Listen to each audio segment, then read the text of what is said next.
Yeah, I have the pleasure now to moderate this second panel, which is good because then it will be clean and fast because I don't talk that much and you will talk.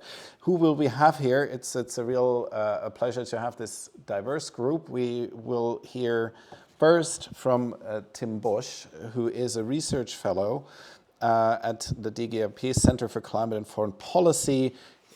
He's studied in international relations in Dresden and then at Sciences Po in Paris as a follow-up. And he's focusing on the questions, these international linkages and geopolitical questions on the energy transition. And I will introduce to the public, Eliza and Joanna, when we get there, from a geopolitical question to the localized approach or the situation on the ground from Eliza, and then a European and sort of like comparative perspective probably. Where are we? The crisis, the Energiewende after Nord Stream 2. Tim, please. Thank you. Thanks, and it's a pleasure to be here. Thanks for the invite and this timely discussion. I'm glad that also we're talking squarely in geopolitical terms about this today, because we already heard in the previous session that I think sometimes we get very technical about this discussion right now, and we lose a bit sight of the broader picture in Germany, and some geostrategic thinking of this is helpful. And so it's nice to be here with an international audience and discussion group as well. So I want to be maybe, I'll be brief and say a few words about what I think all of this crisis context, which now to some extent lies behind us, means for the energy transition. And specifically, I thought, it would be nice to frame this around the question of whether, as was previously put out in the discussion room, whether or not the Energiewende has been obstructed by the Zeitenwende. Right? I think this is a really interesting question because both Zeitenwende and Energiewende are going to live on, even though the terminology might not be so unique to Germany as we think it is. But the question of whether this Zeitenwende geopolitical disruption has damaged or actually brought forward our Energiewende. So, and I want to start with kind of brief observation by energy source, and then say a few words about what I think it means strategically. So when the gas crisis hit in 2021, already starting, but then full-fledged hit with Russia's invasion of Ukraine in 2022, we were, of course, in Germany facing an acute crisis because the majority of our natural gas supplies had previously come from Russia, and we had to fill supply gaps on all ends. And that meant, de-risking and diversifying away from Russian gas, a supply switch to neighboring pipeline gas and LNG from third countries and overseas. But it also meant using the other sources that were still in the mix, despite a strategic objective to say goodbye to them, right? And so the first 2 points that I think we can talk about, but I think I'm pretty positive on, is the temporary extension of nuclear and coal, which was a crisis reaction mechanism, but was temporary in the end, right? So especially this idea to prolong coal was made, of course, reluctantly, acknowledging trade-offs between sustainability and security of supply. And also our emissions from coal actually grew quite spectacularly in 2022. And coal is so much more CO2 intense than even natural gas, 3 times as energy intensive for the German case, that it created a problem to our emissions balance in the short run. However, this was really short term. In 2023, emissions dropped from coal to the lowest since the 1960s. And we already have this path towards a coal exit, as was previously discussed. We stood firm on this also through the energy crisis. And so I think this this will not disrupt the energy transition going forward. We then have this debate about nuclear, which was also prolonged beyond 2022. Some reactors extended beyond that to 2023. But this as well, in the end, has been a short-term crisis management mechanism. And I think here we can be quite clear that it was a temporary tool that, at least for now, will not change the strategic direction of where German energy policy is going. I think the situation is different for natural gas. So for gas, the future is, I think, pretty open. And I want to say that even in the short term, we in Germany have made very impactful decisions that will likely shape our energy policy for years, if not decades to come. So we declared, or we, as in the German government in this case, declared the opening of floating storage and regasification units just days after Russia's invasion of Ukraine. There's now floating LNG terminals available. They were opened within months of the invasion, and they're supposed to be replaced, and this is crucial, by permanent landside facilities with substantive capacity, 54 billion cubic meters, if all of them are realized, which would actually be a very, very large share of what we previously imported from Russia. And there is a debate about what this means in terms of energy security versus sustainability. I think this is not settled. I think it will shape German energy policy going forward. It will perhaps be a point of discussion in the election, but in any case, it will be something that the future government will also have to think about. And this physical infrastructure is also operating or going to operate with permitting until the 2040s. So quite important. I think the perception in the German energy security landscape is that it is an insurance, that it is something that operates with this principle of reluctance in mind, meaning, with this principle of redundance in mind, meaning that if one operator or one supplying country is going to disappear for whatever geopolitical shock, we can still run the capacities, right? And potentially even compensate pipeline gas that is no longer flowing through regasification units. So this is the one perception. The other one is that these might be overcapacities that are, if they are running at full capacity and are for German consumption, are putting at risk German climate targets, potentially. So I think this discussion is still ongoing. I will emphasize that I think it's very important that Germany is going to play a bigger role in supplying landlocked countries with energy, and the regasification units could play a role in that. And I think that's a discussion that's in need of more emphasis as we talk about LNG supplies. Okay, finally, renewables, of course, which is the point that we shouldn't get diverted from, and which is, I think, the main opportunity going forward. I think the exposure and the vulnerability to Russian coercion has been enabled partly because, of course, there was a strategic miscalculation on how reliable Russian gas would flow, but also because there was a lagging on the renewables buildup, as we quite impressively also saw with the graphs in the previous session in the 2010s and renewables buildup lagging.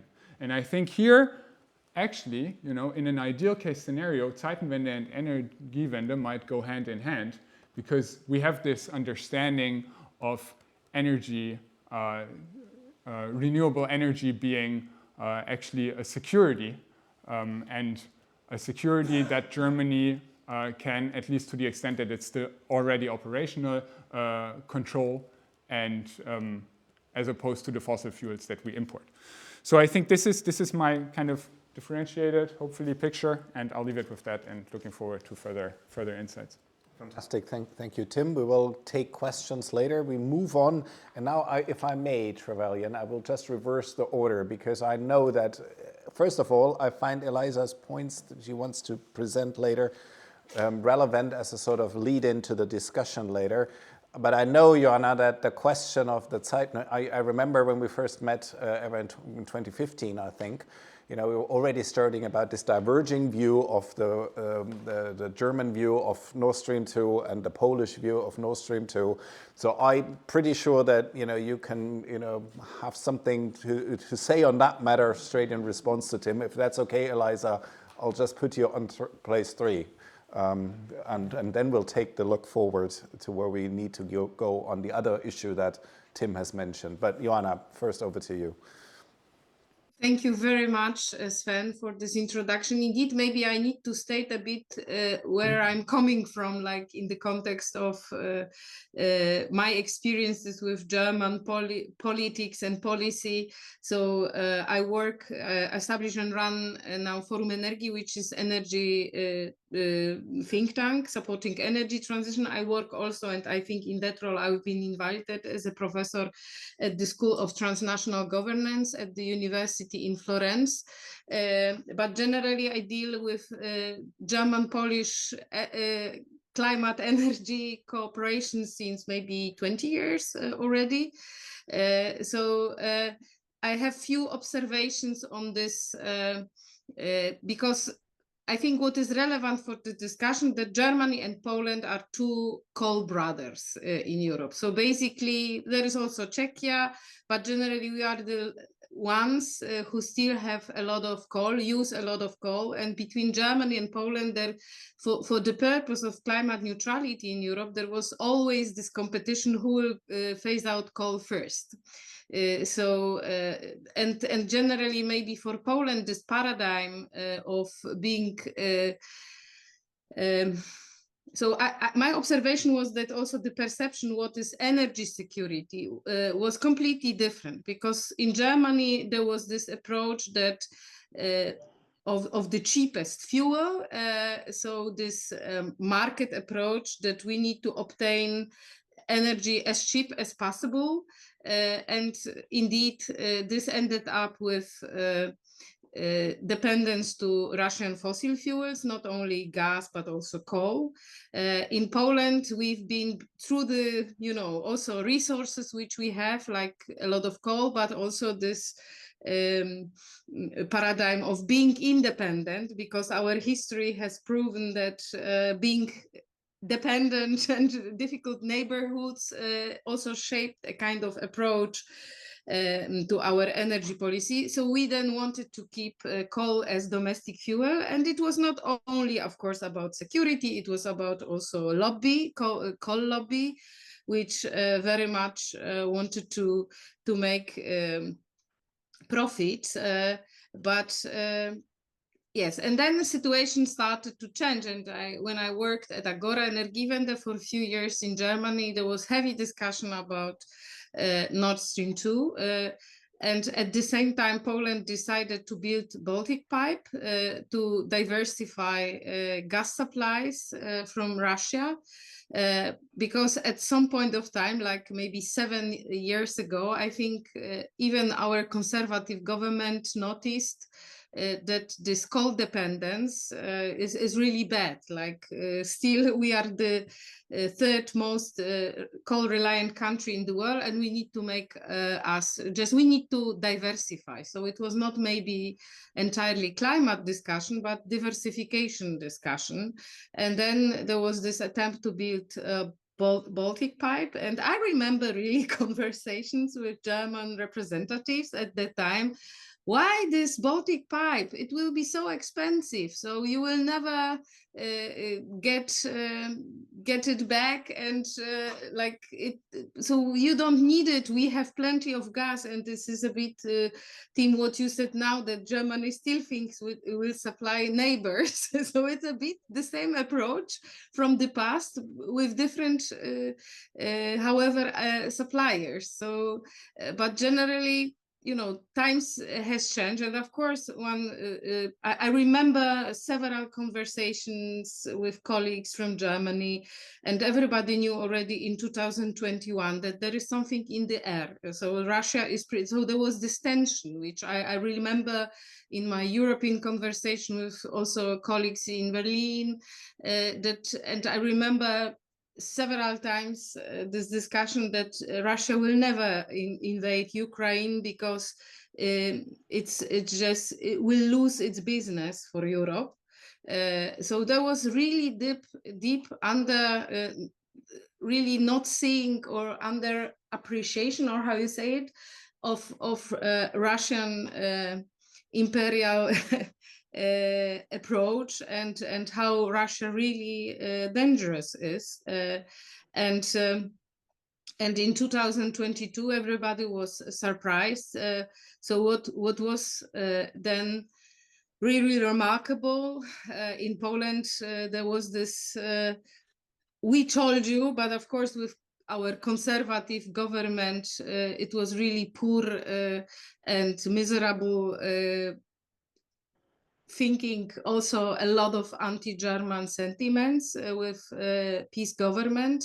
And still it was very national discussion. So this was how it was perceived. I think there was one also annoying point regarding nuclear, where in my view, nuclear in Poland is just a dream which will never be fulfilled. I'm a bit skeptical when it comes to if nuclear will appear, but I saw also in the past many interventions from Germany, like criticizing this approach and also actually trying to block it on the EU's level, which I think is just wrong approach. And it's changed, I admit. So I remember conversations with some members of the German government, which when they say that Germany will not block other countries because and it really now is much more clear that once we want to actually transition away from fossil fuels,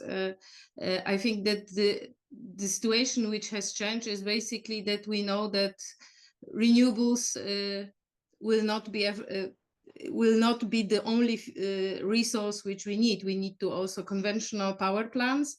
The only question is, and basically in Poland now the share of coal is falling rapidly. So coal is dead, you may say. And of course, it's the question which role gas will play. I think after 2022, generally, the thinking that we may rely on gas in the long term has changed also because it's still imported fuel. I think what is still not seen as a strategic problem for Europe is that we cannot make ourselves reliant in the long term on the fossil fuels, not only because of basically that somebody will cut us off, because it may not happen at this scale as it was seen in 2022, because we will diversify our supply, but also because of the prices volatility, which just make us extremely sensitive. And you could see actually when it transferred to higher energy prices, entire discussion which we have now in Europe with energy prices, Draghi report, competitiveness. In my view, the core of the problem are the high electricity prices, energy prices. If we would electrify our economy and the electricity would be cheaper, then we would probably not need expensive climate policy, because the decarbonization, if it would be renewables, would happen by itself. So now I think for us to work in the European Union with Germany also is how to make it happen. And for the next year, I also see UK government is doing a lot about new dimension of energy security. I think this is what we need in Europe to understand then that in the long run, renewables, energy efficiency, flexibility, electrification, and new sources, which like supply chains and this independence, which we have in terms of how to shape energy prices and actually lower the cost for the economy is the key. So maybe I don't know, maybe I stop here, and maybe also just to mention one thing that we work also with German colleagues and Ukrainian colleagues on the project which is called Green Deal Ukraine. And the idea of the project is basically to help Ukraine to join the EU, but also with different experiences from the past from Poland, but from Germany also, to help Ukrainian colleagues to understand energy and climate policy and to be prepared for the EU membership. And for me, it's very symbolic that we exactly work in this triangle together, Germany, Ukraine, and Poland together, because of course there are some mistakes from the past, but future, in my view, is always much more relevant than the past. So lessons learned and be prepared for future. Thank you. Yeah, thank you, Joanna. And apologies, first of all, because I know you for so long, I completely forgot to introduce you properly. But thank you that you've done that. Obviously, you know, there are a few people who have more expertise on exactly the question. Also, thank you that you made the point about Ukraine, because when we talk about the ramifications of the Zeitenwende in the German context, we shall not forget that there are people suffering much more than those who cannot maybe, you know, afford whatever it is right now. So now we've taken the sort of the inside out perspective, we've taken the outside in perspective, and now I would like to move to Eliza Diekmann-Kloppenborg, who is, and that is quite impressive, in many ways now the ideal person to wrap this panel up and open it up for questions, because you know, she can report from the Energiewende on the ground, what it actually all means when you have to deal with that. She has been voted in as mayor of the city of Coesfeld, a city of 37,000 in the west of Germany, in beautiful Westphalia, close to where I studied, close to Münster. It's quite impressive because she ran on a non-partisan platform. She beat for the first time ever a CDU mayor. So that's the first time, you know, the city of Coesfeld has not a conservative mayor.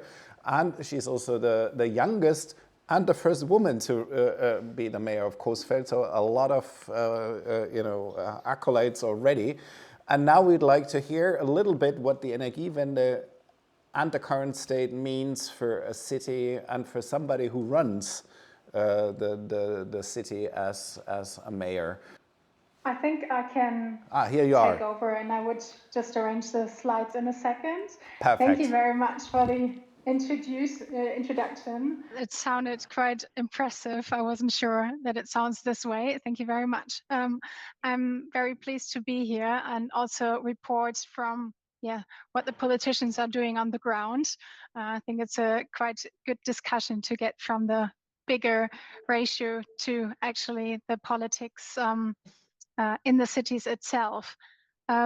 Yes, I have a small presentation. I try to make this run now. Okay. Yeah, I just wanted to make a small introduction to Coesfeld itself, but you already know where Coesfeld now is. So it's close to Münster in North Rhine-Westphalia.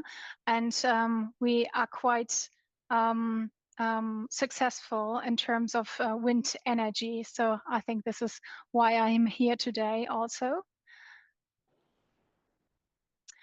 You already had the big introduction to the climate neutral goals, targets of Germany to be climate neutral by 2045. And this also goes by the additional goal for the expansion of renewable energies. This, of course, is one of the biggest goals. If we reach that, we can also reach the climate goals. And these goals require a fundamental restructuring of the energy system, as you know. Yes, what does this mean actually for a city like Coesfeld?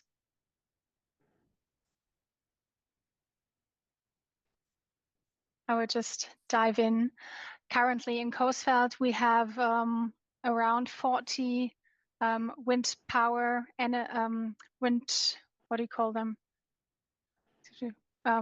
Parks or wind turbines? Plants, turbines, yes, with around 130 megawatts of wind power in the grid, which is mathematically self-sufficient in electricity for our city. Though we can actually have electricity for over 40,000 people, and we are around 37,000 people on the ground. This only is mathematically, because we also have the highs and lows during the year. Yes, 2021, this was before Ukraine, before the energy crisis. Our largest wind farm went online with 52.8 megawatts. And it was in this year actually the largest wind farm in North Rhine-Westphalia and the third largest in the whole country. We had a participation model that was quite unique, and it was so successful. We didn't have any troubles here with landowners, farmers, or other people, inhabitants of the city. So it became a blueprint for the entire country and is now the basis for the new Citizens Energy Act for North Rhine-Westphalia that just started and starts now within the next month. Yeah, we think that regions like Coesfeld have great potential to promote the expansion of wind energy without conflicts on the ground.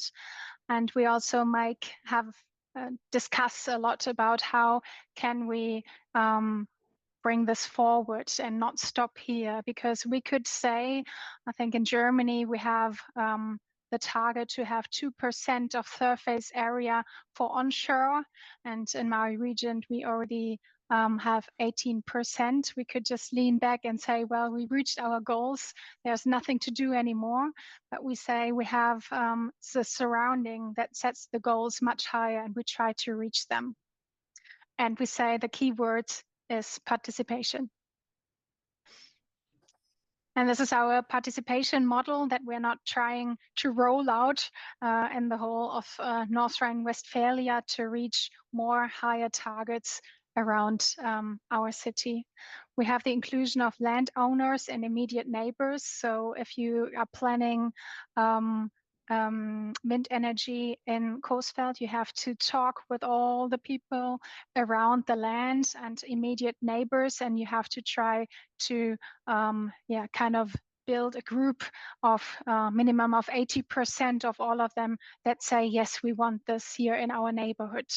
And then we have, on top of that, subordinated loans for the population in 2021. Of course, this is always, in terms of financial markets, different. In 2021, it was 500 to 25,000 euros, the duration of 10 or 20 years, and then a 6% fixed interest rate. And we had a few hundred of people here in Coesfeld that could have these loans and then also identify with this project on the ground, because they were not direct landowners or neighbors, but they could participate with a really attractive loan. And then we have a regional electricity certificate, which is called Mein Stadtwerke Stromregio. And we're trying to be very good there with the prices, of course, so you can actually feel it has an impact on the ground because of our wind energy plants on the ground. We have lower prices. And then we also have a deal that we have surpluses that go to the local community foundation to support cultural and social projects. And in 2022, which was, I think, the most successful year, of course, because of Ukraine, it was 256,000 euros that we could then invest for social and cultural projects here in Coesfeld. And now this kind of participation model is the basis for the new Citizen Energy Act for North Rhine-Westphalia. So everyone that's trying to build up new wind energy parks has to participate, the people on the ground, to make a positive impact, and not only the change of the landscape that is maybe not for everyone the biggest pleasure.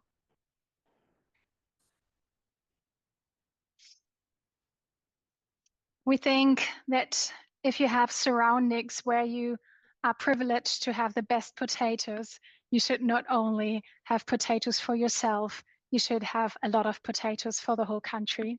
And this is the model that we're trying to spread from Coesfeld. So if we are a good wind farmer here, we should try to have a lot of wind for a lot of energy for the whole region. But we also have conflicts and challenges.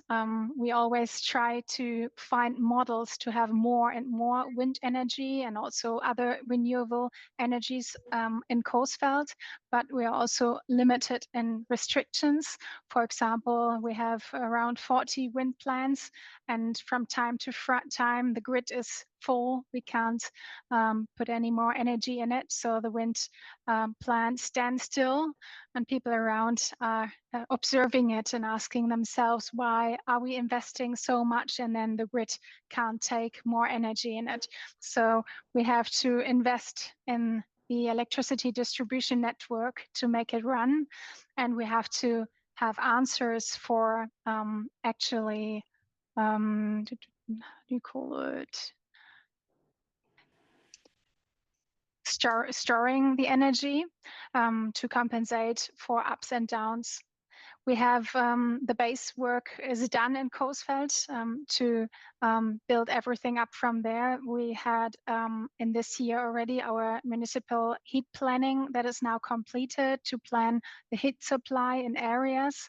And we have a few areas already defined where we now test and try to build alternative heat supplies, for example, from groundwater, geothermal energy, hydrogen, biogas, and much more. So to be a bit more diverse from all the heat variations we have here in Coesfeld. And we also now start planning a huge electrolyzer with 150 megawatts to produce green hydrogen on site. We have a lot of photovoltaic, we have a lot of wind energy, so we can take all of this and make green hydrogen from that. Yeah, we also have the grid connection through Coesfeld running, and that's the possibility of feeding into the higher level gas network. And we also cannot only feed in, but also withdraw hydrogen from, for example, industrial use and heating networks, but also for our heat planning, and therefore, for example, hospitals or areas that need a lot of energy. These are our challenges now. We have the framework for our city to make ourselves independent from others, independent from electronic prices, independent from energies, for example, from Russia or other countries. We have the equipment with wind energy, photovoltaic. Now we need to be open for new technologies, for example, to use groundwater for heating, which is also limited at this point.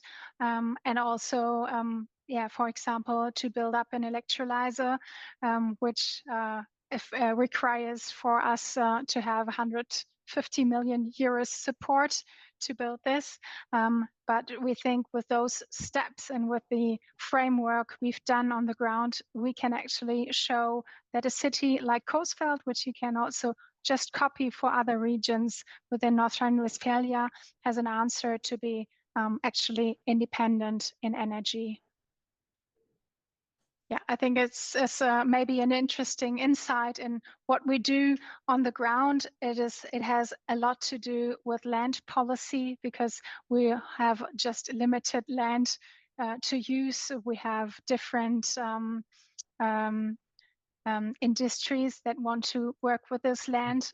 Now we have a new industry with wind and energy, and this is a kind of a conflict on the ground also, for example, in terms of agriculture. Yeah, thank you very much. I mean, you're just opening another field of discussion. You know, where to take the energy transition. I mean, I'll open that up to the audience for questions. I have one direct follow up because I find it really fascinating. You touched a little bit on it, but you know, it's one thing to run these projects in times when everything, you know, is locally focused and you know, there's a local debate. But have you sensed a shift in the dynamic with your constituents, with the people on the ground after the war in Ukraine and the energy crisis started? Has that been noticeable for you? And in which way? What was the response? It hasn't been that noticeable that you maybe want to hear. I started in 2020 with Corona. After that, Ukraine crisis started, then the energy crisis. We had the winter with the blackout scenarios. Of course, this winter was a challenge for us, but we were way before in our transition for energy here in Coesfeld. Okay. So it kind of didn't affect us locally. But of course, in the same time, there was a government saying, well, you have to set your goals. They said, for example, you need to have 18% for your region, or for example, 2% in the whole of Germany for the surface area in terms of wind energy. And we could say, well, we already have 18%. So it kind of started a discussion here where we are quite forward with renewable energies. Are we too fast? Can we slow down now? And our discussion here, also in the politics, were, well, we shouldn't slow down now just because politics say you're way too good. We should keep this and drive it forward. Fascinating. It just shows that communication is always a challenge, which way, you know, whether you're too slow or too fast. I would like to open that now. And yeah, oh, wow, 3 arms. I'll start at the back. And then I can already guess what you want to say. I mean, it must have your heart sing, but please. Thank you very much. I'm Brendan Sims. I'm the director of the Centre. A really interesting panel. So we heard from Tim about the way in which Germany has responded to the loss of Russian energy. Joanna then about the dangers of Russian energy and other things, and then how some ways, and from Eliza, on how Russian energy can be made good in other ways. My question is, some people say that actually there are elements in Germany who would like to go back to the old ways and who are just looking to the possible stroke likely end, or at least pause in the war in Ukraine, to return to business as usual with Russia on energy. My question then is, how strong are those voices? How likely is it that in 3 or 4 years one might see Nord Stream repaired and return to business as usual? Any one particular, or should I just pass the question around? I'll start with you, Tim, but I'm sure that the other two will have their thoughts on that as well. I mean, both from an international, but also from an on-the-ground perspective. Please, Tim, go. Yeah, thanks. Yeah, very, very pertinent question. But I don't claim to have the full answer, so that's a disclaimer at the start. And I'm also very curious to know what our co-panelists think. So I think, you know, thinking of this strictly geopolitically, that's just what I want to start with. It's like we have to think about this energy policy with Russia in the future and in the present, as one in continuation with other fields of politics. And I think this is, we still have work to do here, I think, to also bring the discussion forward that, you know, with military support for Ukraine, economic sanctions on Russia, and the decoupling of our energy systems from Russia, we are in a strategic continuation. And these kind of functionally serve one purpose, right? And this is something when we are very clear about the sanctions regime and about military support for Ukraine, it would imply from a geostrategic point of view, in my perception, that opening energy relations with Russia would be strategically incoherent. It would damage our own strategic positioning, and therefore I think it will be important that we find a response that is, you know, coherent across these three dimensions. By the way, that's not a German issue to resolve alone. I think, you know, we have in Europe still not a fully united response on how to deal with Russian energy supplies. So that is a good handover to you, Joanna. What would your take be as a connoisseur of German policy, but also an expert on where Europe stands on these issues? So I don't know if I'm the connoisseur, but I follow it with great interest because Germany is a very powerful country which sets the tone. But what I can see is generally completely different approach towards Russia. I saw European Council of Foreign Relations research recently, which shows that the attitude toward Russia is really very different in Europe. Generally, we see countries who just and actually the farther the Russian Ukrainian border, the most how to say relaxed approach that maybe we should just have the peace and the price is too high for Europe. So this kind of approach. I can only say that in Poland, the moods, anti-Russian moods are probably the strongest, and also the polls have shown it. It was always the fear. It was really also amazing, the story around Baltic Pipe, because actually the project was completed in September 22, where actually Russia already cut off the supplies to Europe of gas supplies. So it was just like, you cannot imagine the project which is more on time than the Baltic Pipe. So it was really like counting whether we will manage to finish the project and to or not. So it was really symbolic. But of course, this approach, in my view, is hard to see because the pressure, economic pressure on Europe is now very high.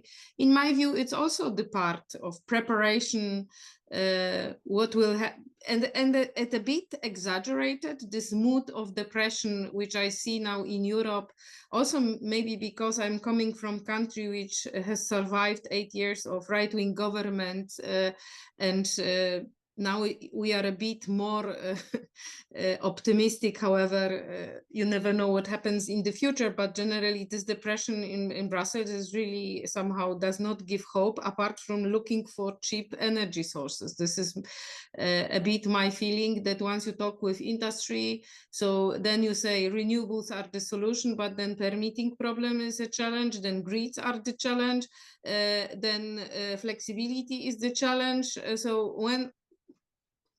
wherever you move, then you have the like, it's not the good direction, not the good direction. So I'm a bit worried that we will see what happens. So with Trump now, who is very motivated to end war. So he said he will end war within 24 hours. We know it won't happen. But he already had this meeting with Macron and Zelensky in Paris. So we will see. But So I would not exclude it. However, I think it would be really bad. And still we know that the sanctions are not perfect, and still the fuels to Europe are flowing. So it's not that everybody is very stringent on their realization. Yes, so this is my view. But it's a very good question. Yeah, thank you. And maybe Eliza, just what is your feeling? I mean, is that even a topic? And I mean, West Germany is quite different from East Germany, you have to say, in general. But is that even a topic that, you know, Russia, the question, where does natural gas come from? Of course, we kind of observe what's happening, but I'm only a local politician, so I won't try to give a statement on that. I think for us in Germany, when we just look at ourselves and trying to have a goal to be independent and also successful with doing this, this should be what we are considering at the moment, and everyone has to do their homeworks to be as independent as possible. And for the parts where we can't rely on ourselves, we of course need partners, and there we need to have successful partnerships that work also for the future without any conflict.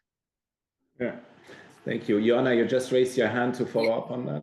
Yeah, maybe one comment, because I think I really believe that this local approach will be really very relevant now, because what is different compared to 10 years ago, that the technologies, awareness, and also is completely different. And still now we can do a lot on the local level, the initiatives on local energy. We also work with cities, so I see how different and how advanced the cities are in their thinking, but also what has changed within the last 2-3 years after Russian invasion in Ukraine is that people really don't trust fossil fuel suppliers and basically big energy companies. So what I see now, the tendency of really doing its own, because and not rely on big contracts, big utilities, because there was big campaign in Poland, also different campaigns, and in many countries that also they made huge profits when there was energy crisis. So they were really winners in this entire situation, energy trading companies, but also utilities. So this is something what we a bit try to forget, but they really won. And everybody else lose, including state budget, citizens. So they paid for their income.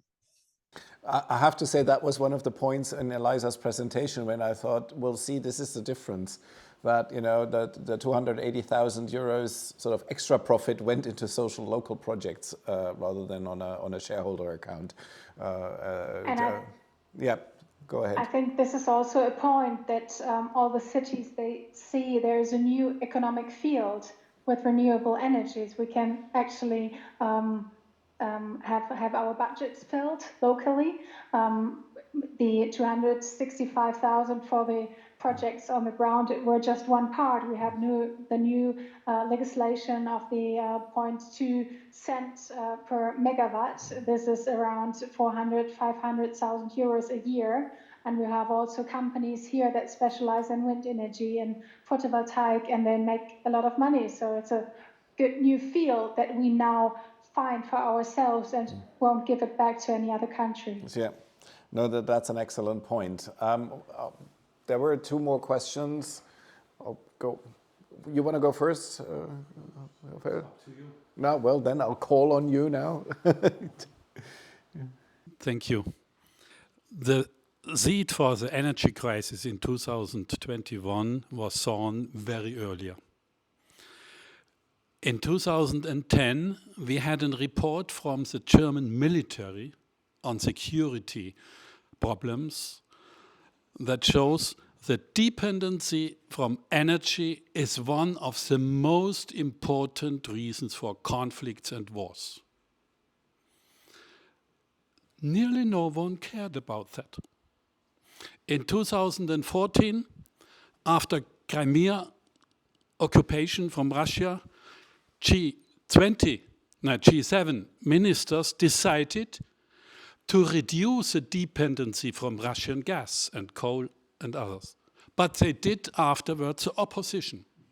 They increased it. So it is completely clear they only want to find solution within the natural gas system when a natural gas problem is there, and not the solutions outside of replace and substitute natural gas. We could see it in 21, 22, the same. The dependency from Russia was solved by natural gas from Qatar and from US and others. New dependencies, not cheap energy. So why does governmental, that's my question, and I have no answer. Why does governments do not see the solution what Elisa shows so wonderful?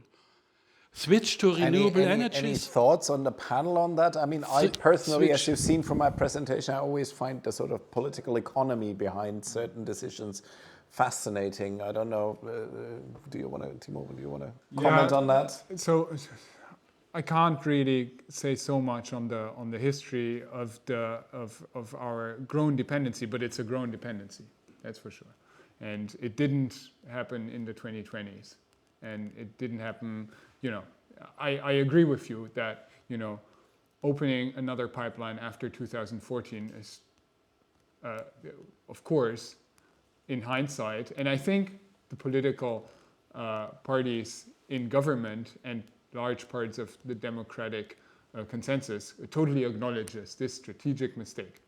I think one good outcome of the Zeitwende is that we have come to be more strategic about this kind of thinking about our dependencies. Yes, I think in the end it was almost a depoliticized dependency on Russia. It was just there, right? And nobody thought about what that might mean. I'm totally exaggerating. But I think the degree to which Russian gas was depoliticized from some parts of the leadership was a problem. And I think this has changed. Now we have other dependencies, but I think we have learned as a country to think about it more strategically.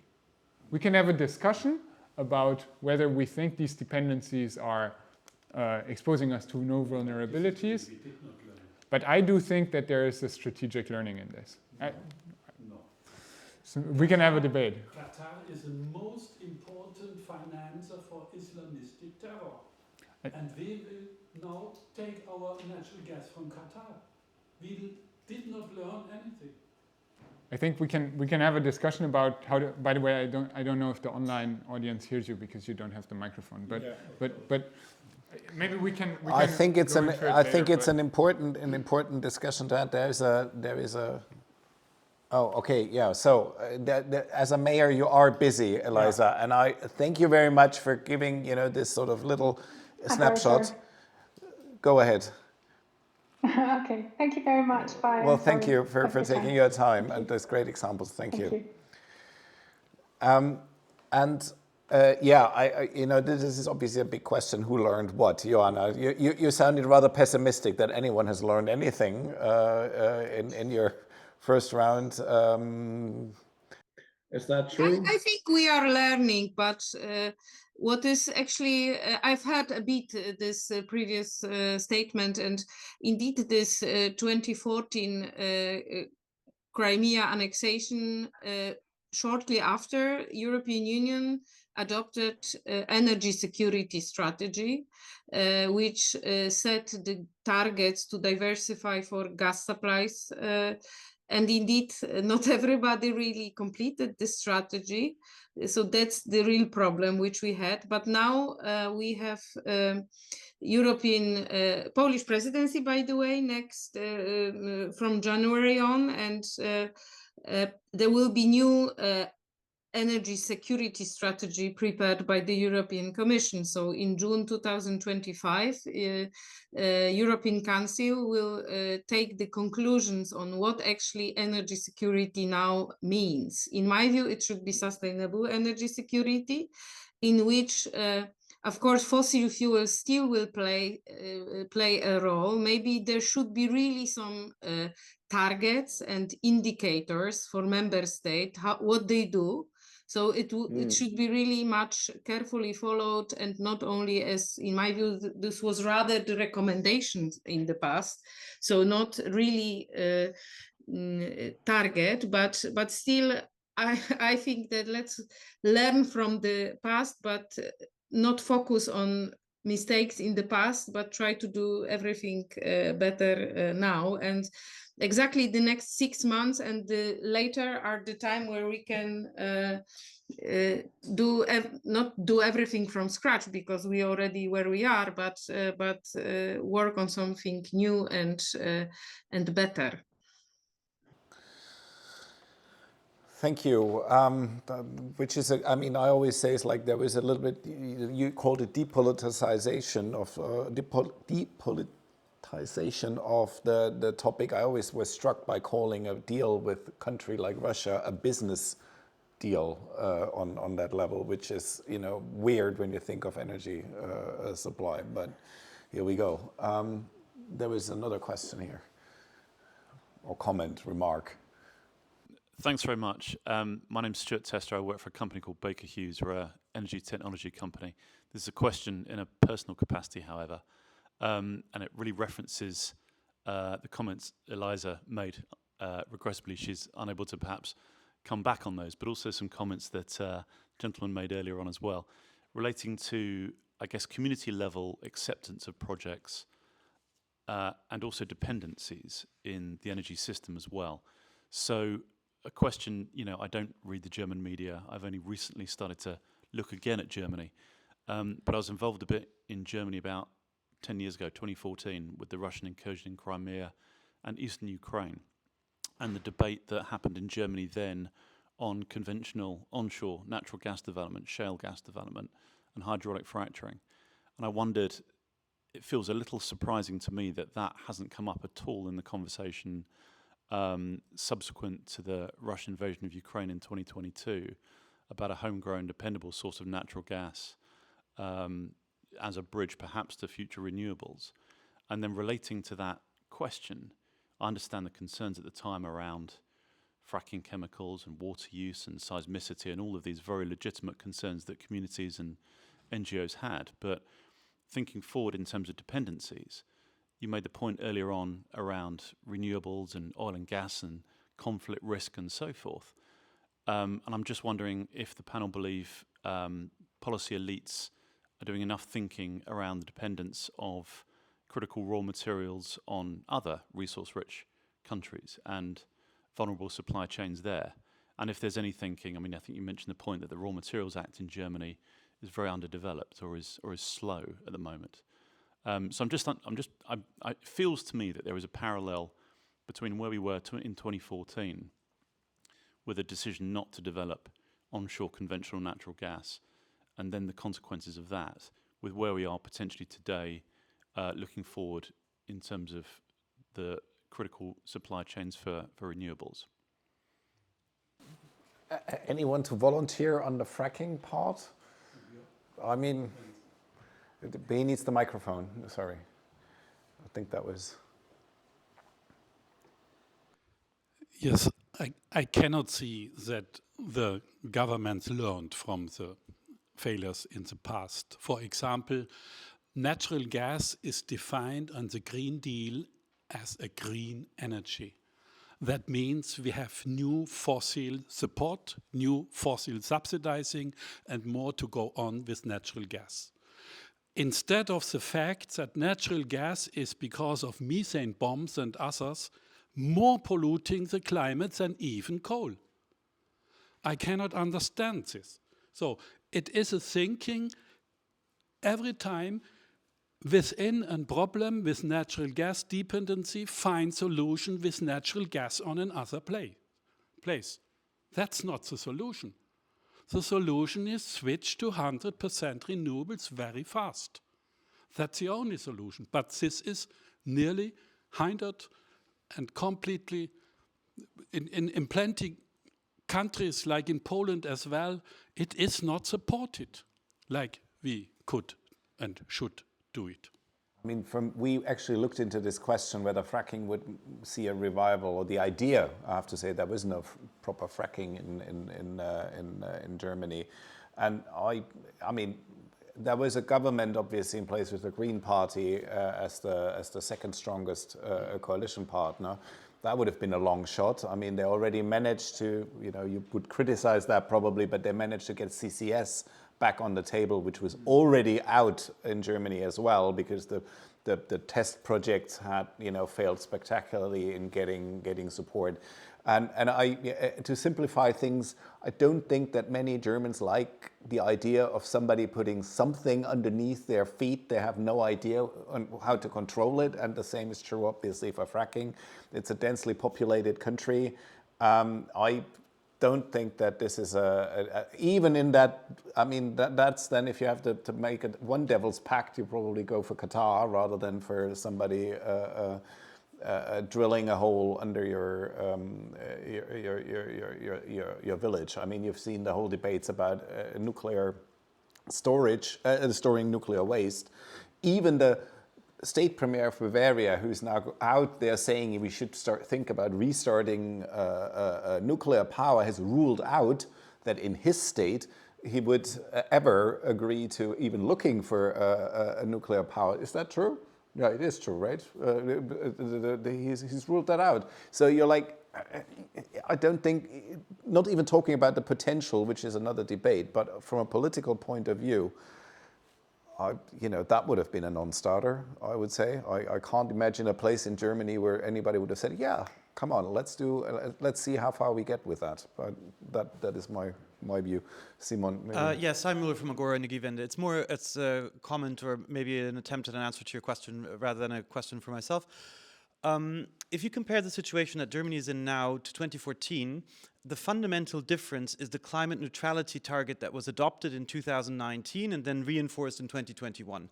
And this has massively shifted the political debate, because in 2014 there was still room for some emissions. You had an 80% emissions reduction target and no climate neutrality target, at least, or maybe even weaker than that. And so, you always try to be within that little component that still had room. And if you now look at the timeline of upcoming climate neutrality, it's clear that a new investment in upstream gas infrastructure is at extremely high risk of not having, an operational life that is sufficient to recover the investment. And if you combine that with all the problems around permitting, lead time, and so forth, and the fact that in the medium term, at least, LNG markets are really rather oversupplied than undersupplied, also from a pure logic of gas infrastructure development and the business cases for it, it is neither necessary nor particularly desirable. And I think that's one of the reasons why even the German gas industry is not really pushing that too strongly. I think that's and also if you look at the hesitance that German suppliers have exhibited with really signing some of the very long-term contracts. I mean, exceptions prove the rule, but what people are looking for are more the medium-term 5 to 10, maximum 15 years, but not something that really, has the gravity to finance liquefaction infrastructure behind it. And the same goes for fracking in Germany. Can I briefly add one thing? Yeah, maybe also to pick up on 2 points that we made, and I think we can also reconcile some of the disagreement that we have, right? So first of all, regarding methane intensity of LNG and emissions and what it all means, and this gas bridge that we now build in all sorts of directions, to use that metaphor, right? I do believe that there are some substantial uncertainties as to also what it means for environmental compliance. Just one example, we have a methane regulation kicking in the European Union soon that will say that imported LNG will have to be on par with emissions reporting standards as it is internally in the EU. And regarding the LNG we import, for example, from the US, which is a lot of fracking LNG, there's questions about that, I think, and about compliance and what it means in the future. I think this is an uncertainty that has opened up, which in the acute phase of the energy crisis has maybe not gotten this full attention because it was a short-term crisis, and there was a lot of crisis management happening at very short notice. I made this point that we made strategic decisions for years, maybe decades to come, within a few weeks. And I think we have like a lot of uncertainties coming up. So I think there are these risks. There are also risks behind this renewable energy transition, of course. Behind the renewable energy transition lies a whole suite of new dependencies and new vulnerabilities, which I think deserve much more attention. Just to say that renewables are a tool for independence and to leave it at that is, of course, short-sighted and forgets about the supply chain and the fact that our energy transition in Germany heavily depends on a few suppliers in many countries, in a few countries, because those suppliers have built capacity. Not necessarily because they geographically sit on these resources exclusively, but because they have the production and processing capabilities. It's also a dimension that I think will keep us busy in this kind of, let me say, kind of geostrategic maturing that the Zeitenwende is, I think, in Germany, both regarding LNG and regarding renewables. And I think both will keep us very busy. Any further comments on that? Yeah. The dependency on energy, raw materials, is much higher from the volume than the dependency from seldom materials or others. It is about 10 times more what you import with oil, gas, and others. Therefore, the dependency on raw materials is a much less problem. We should not put it on the same level when we discuss it on a geopolitical level. It is completely different. That's one. And second point is CCS. It is a discussion. It was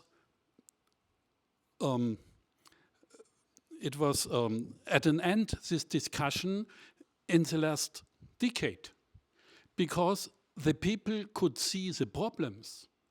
CCS is not a solution for climate neutrality or for zero emission, because CCS is an end-of-pipe technology, and you cannot capture the methane on the natural gas fields. It is impossible. And the methane on the natural gas fields is so immense, is so great. You can find methane bombs in LNG, in fracking regions in US, bigger than the rest of the emissions of US. It is so terrible. And no CCS can anyone capture on a German natural gas power station the methane bombs in US when you import LNG. It is not a solution. You cannot find solutions within the fossil systems for that what we need. And that must come to our mind. There was a raised hand at the back. Is that still raised or has it gone down? It's still raised, Jakob. Yeah, just and Joanna, I see you. Geopolitical risks with energy. Yeah? No, go ahead. I just saw the hand raised also on the screen. So I think it's really important to be clear. It's not about renewables or fossil fuels. It's about the structure. If you have pipelines, if you have a direct connection, then renewables, for example, desert tech could be extremely risky project when the whole, I don't know if everybody's familiar with producing a large part of European electricity in the North African deserts, for example. That could be a very risky renewable project because they could switch off, they could black out Europe, these countries. And then at the same time you have, for example, Qatar, which I don't see so critically because they can only blackmail all LNG buyers worldwide as a whole. They can't blackmail specifically Germany, even if they have a lot of contracts with Germany, because there is a semi-liquid global market now for LNG, like with oil. So it's important to look at the structure, and I think then it becomes pretty clear what's risky and what's not.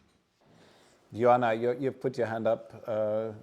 What would your take on that particular one be? Just briefly, some comments. I don't hear all the voices from the room, but also from the context of answers. I have a few comments on fracking. So basically for me, it's a bit discussion which never led to any results, because I think we don't have the resources which US has. This is at least what I see in Europe. So I remember this hype for fracking years ago. So I don't know whether we need to talk now about fracking, because generally it's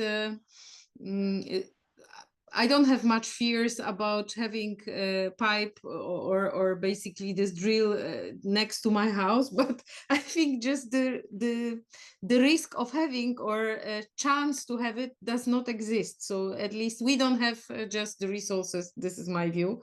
And still, I would say that making us I agree that maybe different dependencies are not the same, but I would not say that being dependent on technologies which we do not have, or critical minerals, is completely irrelevant, and we should just don't worry about this, because indeed, in the past, we didn't have to worry, but now we live in times where really economic war is just starting, in my view. So I don't see any reason why it should stop, having in mind the China approach and also US approach now.